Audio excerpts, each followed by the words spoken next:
Google. Let's go get them again. Welcome back to the Robes Away channel. I'm your host, Mark, and welcome to your Sampling Samples Saturday, your subscriber's choice. Today's sample is from the brand of Armani. Seems like our designer samples have gone back in time with the Acqua di Gio EDP last week, and now we got code Absolu. I'm the YouTuber that's probably 2-3 years too late, but here I am. I'm here. I'll review it. This is, of course, your subscriber's choice that you chose. It got into a tie with 1 million Royal. I'm still a little peeved about that I have to review 2 samples. I'm not going to rush it. So this one was done first. So there's some interest in both of them, so I am going to give you what you want. Now, my history with the brand of Code, and that's important when you're looking at a fragrance reviewer, the line of Code is meh to me. The original Code was good, but not excellent. There is standout darker fragrances, like it's Armani's, they say they're tuxedo fragrance. And again, you know, it's one of those fragrances that really didn't live up to its name personally for me. Everyone and their mother called it the night out tux fragrance. In reality, the actual scent itself is much brighter than what I would wear for a tux, or not as classy as I really wanted to. And it really wasn't that. It was a versatile scent. And, you know, people dubbing it like a nighttime scent only. No, you could wear that during the day, night, didn't really matter. It really wasn't that, you know, La Nuit de l'Homme, like that's a designer darker scent with a little bit of intrigue to it. Givenchy Gentleman EDP and some of its darker flankers. That is a darker designer scent that I feel has, you know, Dioram Intense. It has some intrigue, it has some darkness to it, and I feel like Code was kind of missing that darkness. It was more versatile. It was popular. It wasn't as popular as their baby, of course, ADG, but popular enough to have flankers, popular enough to keep the Armani men's line kind of going, actually. Now, a lot of the younger Armani Code flankers really flopped in the fragrance industry. We were talking about Armani Code Sport, Armani Code Turquoise. Some may not even know about that one. Armani Code Summer Editions, Ice, among others. In 2016, it finally, after 12 years, one flanker really hit with our little community. It's discontinued, but Profumo. Within our little fragrance community, it was a hit, a major hit, but it was discontinued for, of course, more flankers. A lot of these brands like Paco Rabanne 1 million, you only have so much shelf space to put your product in at certain stores. So at some point, and that can be within countries too, and they will discontinue them. You'll see that. The Le Male flankers, like really popular brands, you kind of want to only have like 3 or 4 that are selling, and that's a little much. Even like 1 or 2 is probably best, but that's why they discontinue so much, is that there's not enough shelf space for like 10 flankers of Armani Code. So let's get into it. Let's delve into this little guy. And just as a side note, I did like Profumo as a release, and I'm talking about Code Profumo, but I haven't checked out a Code flanker since that release. I blind bought Profumo, enjoyed it, but I haven't bought. Usually when I get burned by a flanker, I stop checking out the line for a bit. But that one was actually decent, but I haven't checked out a Code flanker, so this is going to be interesting. Funny enough, this one is Absolu is just as popular within our little community than Profumo. I would say those are the 2 giants that were popular as far as flankers in our community, but just like Profumo, this one got axed too. And I see why this replaced technically Profumo, because I feel like I would wear this in the same type of situations as Profumo. So I understand the brand axing one for another, kind of upgrading, we'll say, depending on who you talk to. So let's crack this one open. Let's go under the hood. Let's take a look at some stats on this one.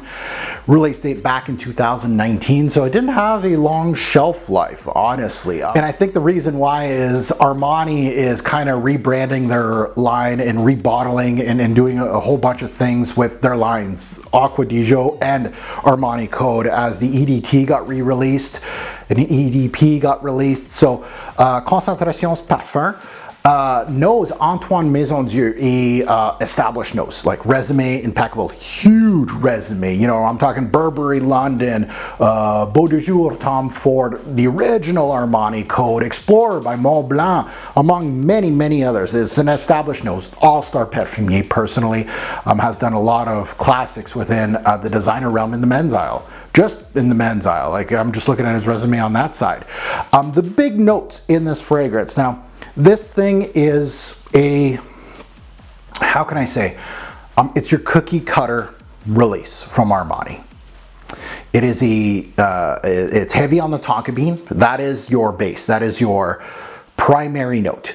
But as a close second, you have vanilla. So this is a vanillic tonka bean release. Like many others, like a lot of top sellers around that area. And it's kind of funny looking back into the designer realm around 2018, 2020, 21. Case in point, I am going to compare this a little bit to Le Male flankers during that time, that era, because they're copying each other a little bit. So the tonka bean, the vanilla are 1, 2, and everything else is kind of third wheel. I'll say the suede in here is your third wheel because it lasts the longest as far as the other notes. I feel like the carrot seed is more of an X factor. We're gonna get into that, but I feel like the suede lasts a little longer in this one. So from first sniff, and this is my scent of the day, but I am going to remind me of the introduction. I actually have quite a bit left in my little, so I'm gonna go double dip here. This is a full-on assault to my nose. There you go, see you later. Another sample going in the garbage. And yeah, from first sniff, like if you blindfolded me, I would say this is an Armani code release. Which one? I wouldn't know. But it smells like Armani code meets Profumo. And I feel like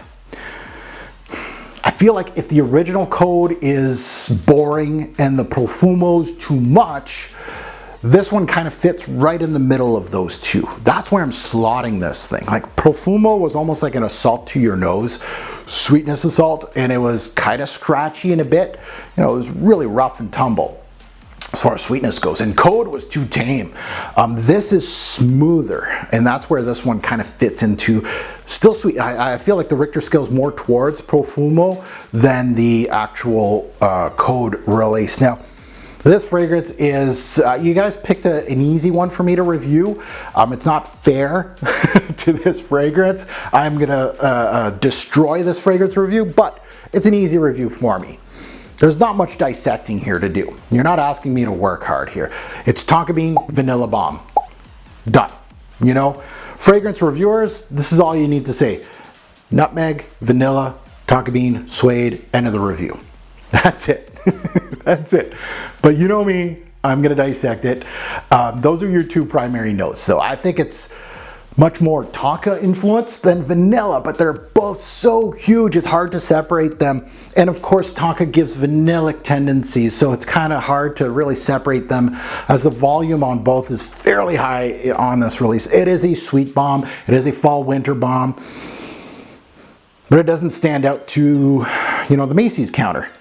You're gonna get a whole bunch of these around here. It depends what your flavor is, right? So that's where there's a little knock on this. Is not interesting. It's not new. It's new to the code line. Yes. All right, let's get into more details.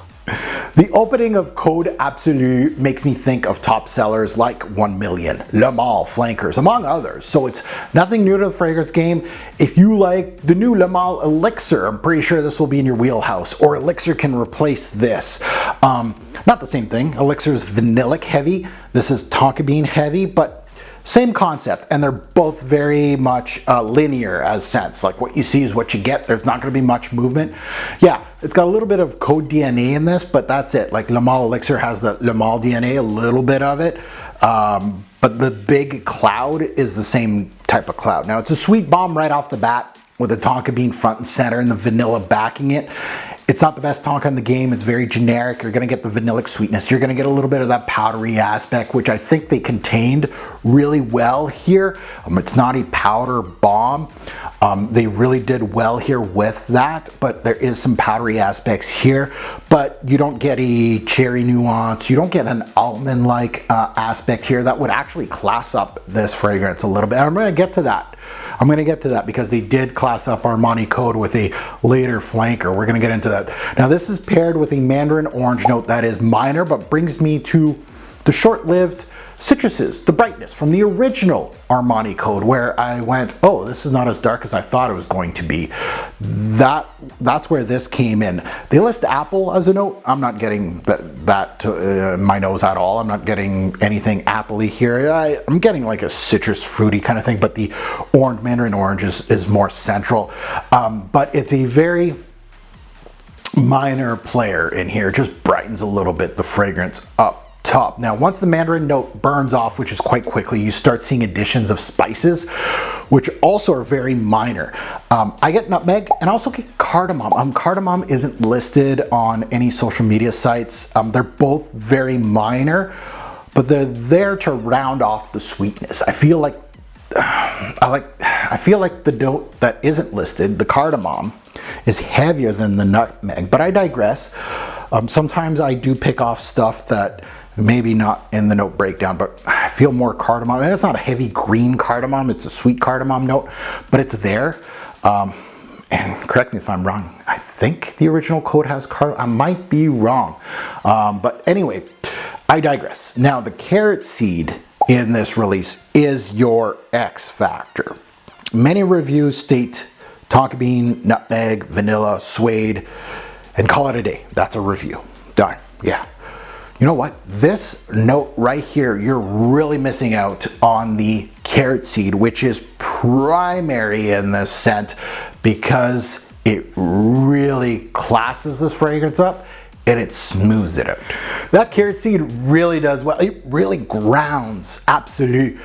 It really regulates the sweetness. It actually makes the scent more classy, more polished than your regular designer tonka or heavy vanilla based scents, you know. And what carrot seed does in a scent, it gives a slightly earthy, woody aspect to the scent, but it's a close cousin to iris. It gives that air of class to a fragrance. This is what Le Male Le Parfum got with iris in the blend. And that one was released in 2020. So after this, there's some strange similarities with Le Male Le Parfum and this release. It feels like they were going head to head against each other.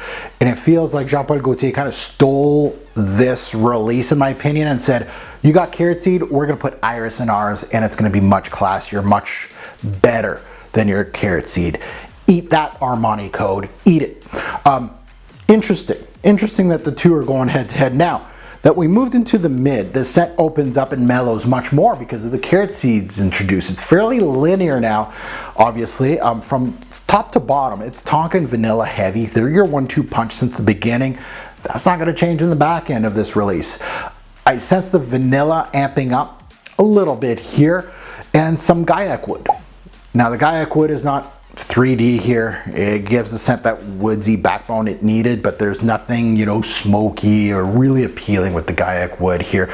The suede comes into play in this scent and really does a great thing. It gives it some personality. It gives it a much needed touch of leathery aspects. Now it's suede like, it's not leather. There's no big bold item here, but it helps the scent have some personality here.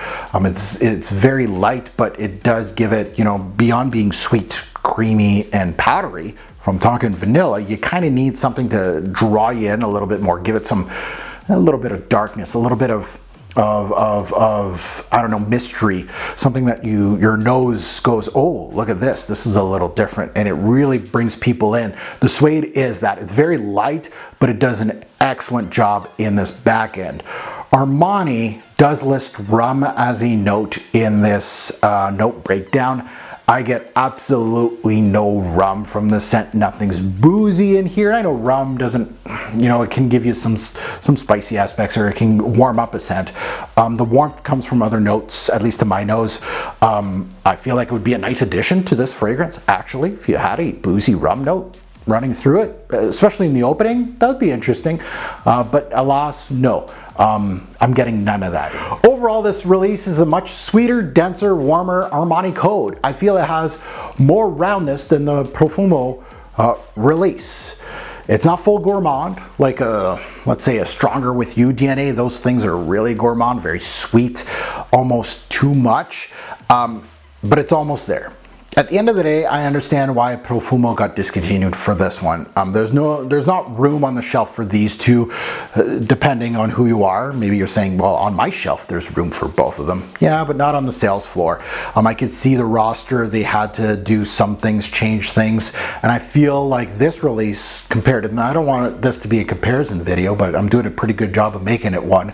I feel like this is much more versatile than Profumo. It really classes up Profumo a little bit. I'm not saying that they smell alike. Now that this one is discontinued, is it time for Code to flank her up again with a sweet iris-based scent? To bring it up one level, forget that carrot seed, right? That's the cheap stuff. Let's get the iris, let's get the expensive stuff in here, bring it up a level, and replace it and upscale this Armani Code line. Well, lo and behold, they actually did that. While I was writing this review, I'm like, you know what? I'm going to take a look and go on the website because they've released the new Eau de Toilette and the Parfum edition, and I wanted to just see, and lo and behold, it'll breakdown has iris. I was like, oh, that's what they did.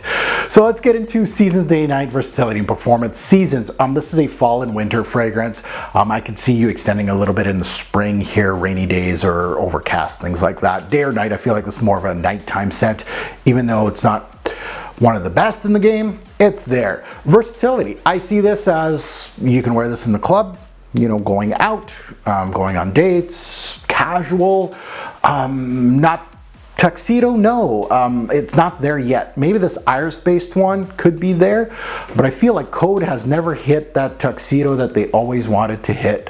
I don't see a classy Armani Code yet, but that iris one may be the one. Now on to performance. It all depends on a lot of things, but you know, I feel like fragrance reviewers like to embellish designer releases, especially darker ones. Longevity 6 to 8 hours. Armani Code was never a beast as far as the original I'm talking about. This one, same, 6 to 8 hours. It was really struggling to try to hit 10. Never did, at least from my little sample. We'll see when I get a bottle. Projection was just average. Not a projection monster like some people will tell you. Now, maybe you're getting that, but for me, you know, it really is it's a darker scent, but it really doesn't have much push to it as far as beast mode goes. There's some designer fragrances that really push.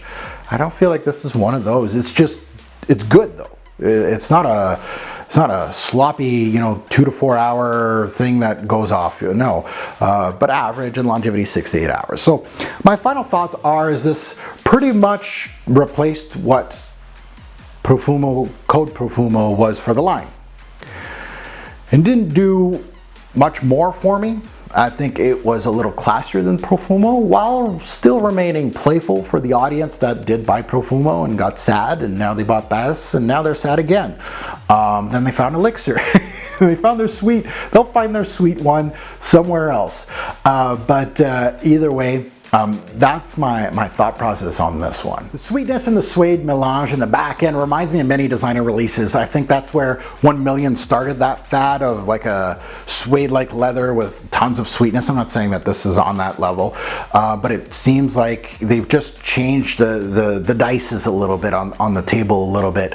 Many designer brands have been doing this, using heavy vanillic or heavy tonka bean and kind of doing that. So it's nothing new. And I feel like they kind of cheapened out by utilizing carrot seed to kind of give you some class, kind of round out the fragrance. It did a really excellent job, honestly. I don't mean they cheapened out that it was badly done. No, the blend is excellent, and the use of it was excellent.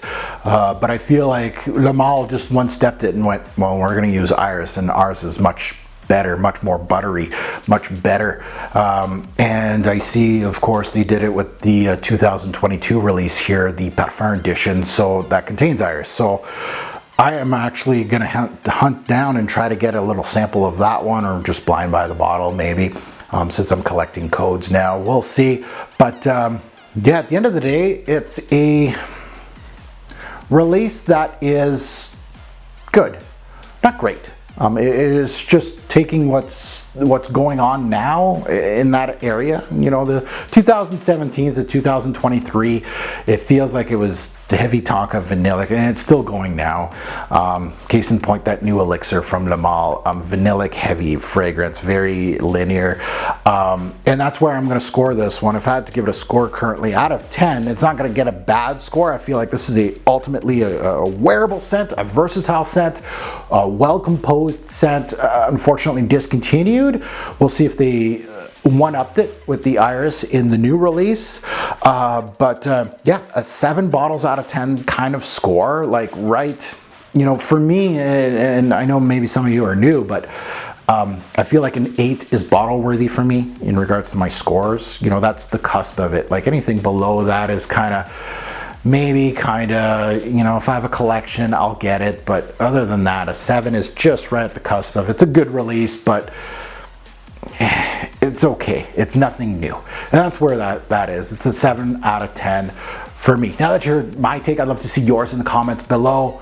You know, things like, this is easy, right? It's Tonka vanilla heavy fragrance. That's it. So it's nothing new, but I like the blend.